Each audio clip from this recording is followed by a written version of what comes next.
Welcome back.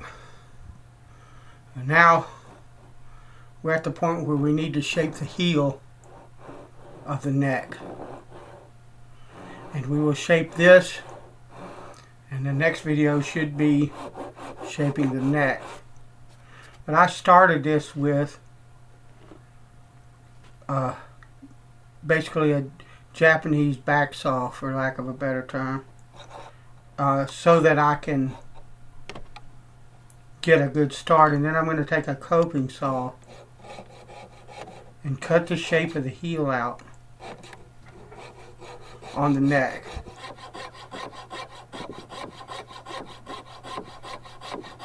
This is not ideal.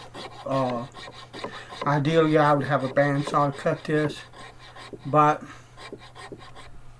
you know, I use hand tools and prefer them, and a coping saw will do just fine. What I'm going to do now, I've got to a portion where the saw doesn't want to turn in that tight curve with all this wood behind it. So I'm going to saw off some of this wood and get rid of it so that I can continue that curve with the coping saw.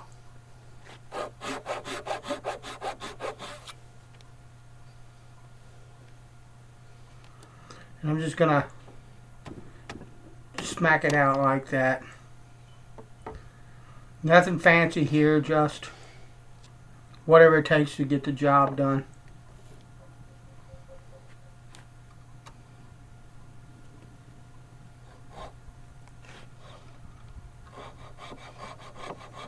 And now we'll continue around this curve.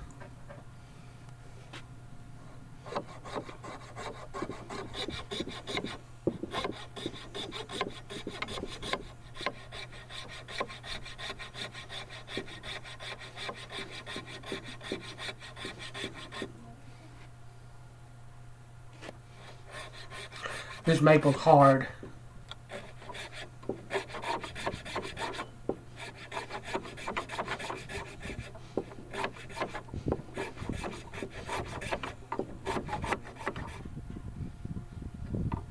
And I'm going to do the same thing I did before to get rid of it.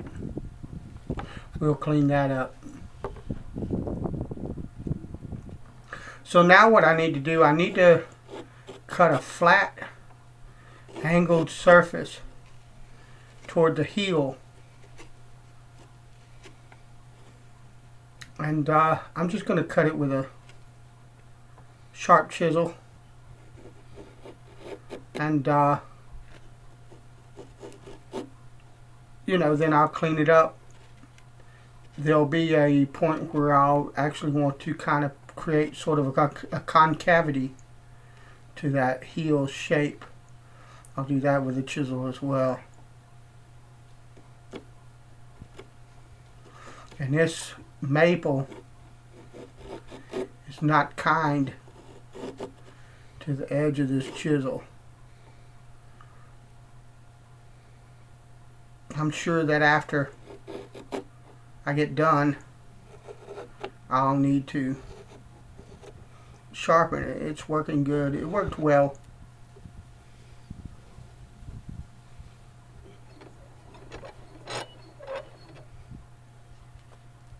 It kept its edge and all that, but it'll need a refresh. And so now what I'm going to do is to turn it around to the other side, because I don't want to blow out that wood at the end of the heel. I'm going to come from the other end and come inward and sort of meet kind of in the middle, sort of.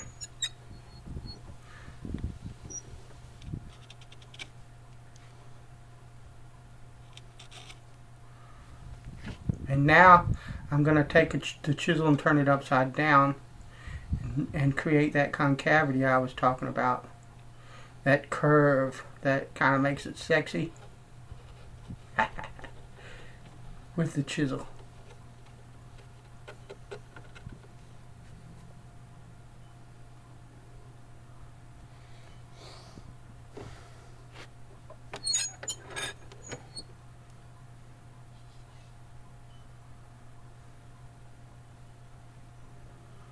And then work on the flat plane to the other side. And I'll do the same thing with the chisel, flip it over and work on that concavity once I get this straight plane cut. But you see the chisel's not really having any difficulty with the wood. So, but yeah, it'll probably need a sharpening after this, but you can see it's cutting just fine.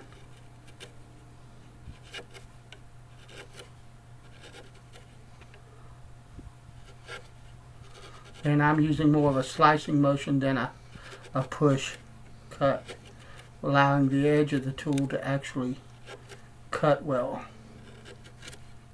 or slice into the wood. And then I'll take the chisel and dig out the heel a bit, the shape of the heel, that curve in the heel.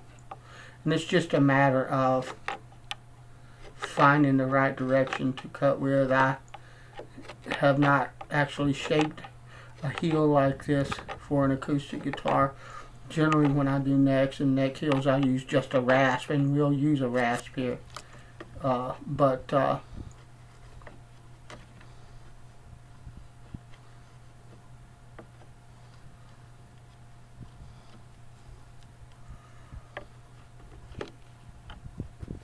We'll move on to that at a certain point.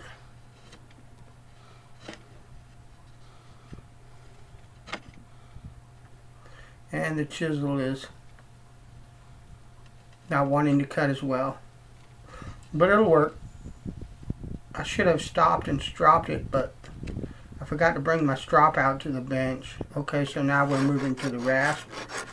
We clean things up and shape a bit. I'll be back here with the chisel, I think, here in a little bit to start actually shaping the contour of this heel. And I'll go back and forth between it, a rasp, a file, well, a couple of different rasps, a couple of different files. I love the wood rasp.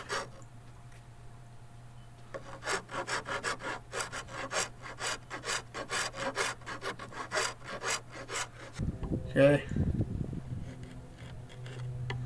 Now it's back to the chisel.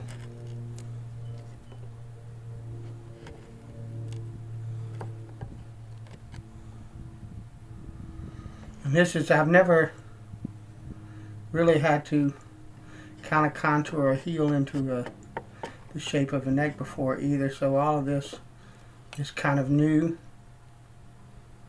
And here I can't figure out what I want to use, so, and it actually just, I needed to turn the thing around a different way in the vise so that I could actually work some more with it with a chisel.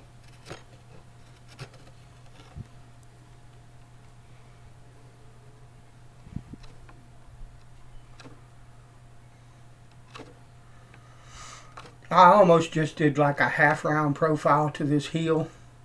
It would have been a lot simpler, but you know, in for a penny, in for a pound kind of deal. I thought that I would give a more, I don't know if it was traditional, but like a more standard kind of shape shot to see. Then I'm back with a rasp. This is a cheap Chinese rasp I bought at a local discount part store, and it hacks off some wood, buddy. Even this hard maple here, this rasp hogs it off. It's not pretty, and it chews the wood up, and you know, you can get blowout and stuff if you go past where you intend to and all of that. But you know, sometimes you need something that'll just rip some wood away, and this rasp will do that, no problem. I think I paid $8 for it, something like that, and it's paid for itself a long time ago in my book with the different instruments that I've built with it.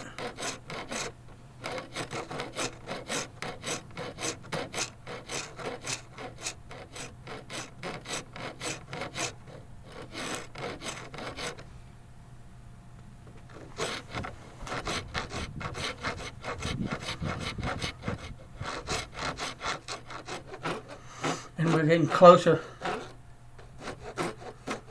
And this won't be like a finished look in this video. I'll have to move on to shaping the neck, and then once I do that in the next video, then I will smooth everything out, at least a 160 grit sandpaper, and leave it there until I get ready to join the fingerboard to it, put it on the guitar, that kind of deal.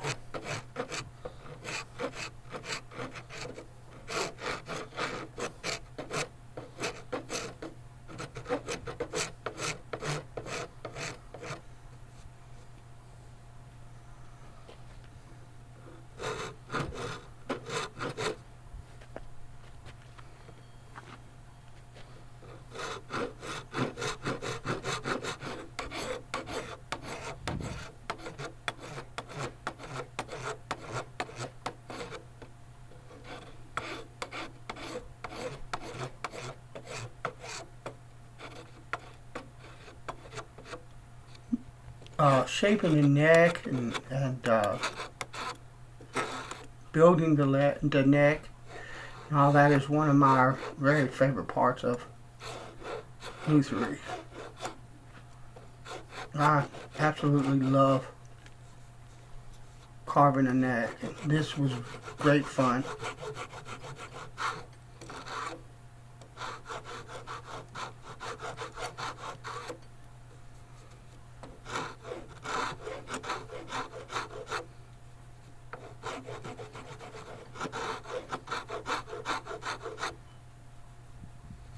And you'll see me feeling with my hands and my fingers.